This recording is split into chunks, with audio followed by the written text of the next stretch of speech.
गंजाम जिला सदर महकुमा छत्रपुर छत्रपुर सहर ऐतिहासिक एवं पारंपरिक यात्रा श्री श्री माँ रामायणकर ठाकुराणी यात्रा यही मास अर्थात मे मास 4 तारिख रु आरंभ हो बेस धूमधाम रे पालन होची। नमस्कार दर्शक बंधु मु सपन कुमार ऑफिशियल स्वतंत्र उपस्थापन को आपण समस्त को स्वागत करछि। आम घर आज उपस्थित अच्छा बर्तमान मंदिर सेवक अर्थात पूजक अच्छा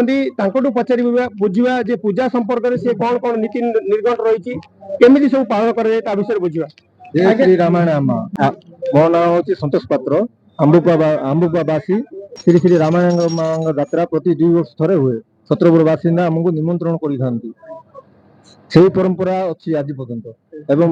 प्रति आम ब्रह्मपुर सहर में ठाकुराणी यात्रा एवं बुईराणी एवं पित्तल एवं गोपालपुर सब अंचल आम यात्रा पूजा सेवक कर मे 4 तारिख में आसते माँ एवं जून 5 तारिख में माँ माँ विजय मंदिर पड़े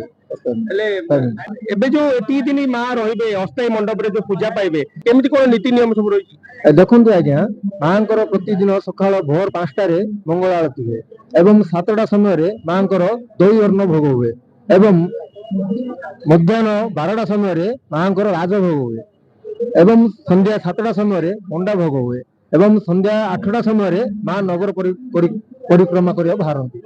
एवं नगर परिक्रमा समय सबु साई रे पिठा पणा भोगराग सब रही था माँ से सब ग्रहण कर आसती। आप कहले केवल छत्रपुर ठाकुराणी माँ सेवा नुहे आप ब्रह्मपुर हो बैराणी हो पित्तल हो एमती अनेक जगह माँ को सेवा करते माँ मंदिर अस्थायी मंडप को आसती माने जिते बाप घर सॉरी शाशु घर बाप घर को आसती अस्थायी मंडप रे प्रतिष्ठा पाती से घर को पुणी मंदिर को फेरवे से अनुभव केमती लगे माने देखु आज्ञा गोटे झील जदि बापा घर आसी खुशी रही शांति खुशी एवं श्रद्धा रही जो दिन जीव से दुखित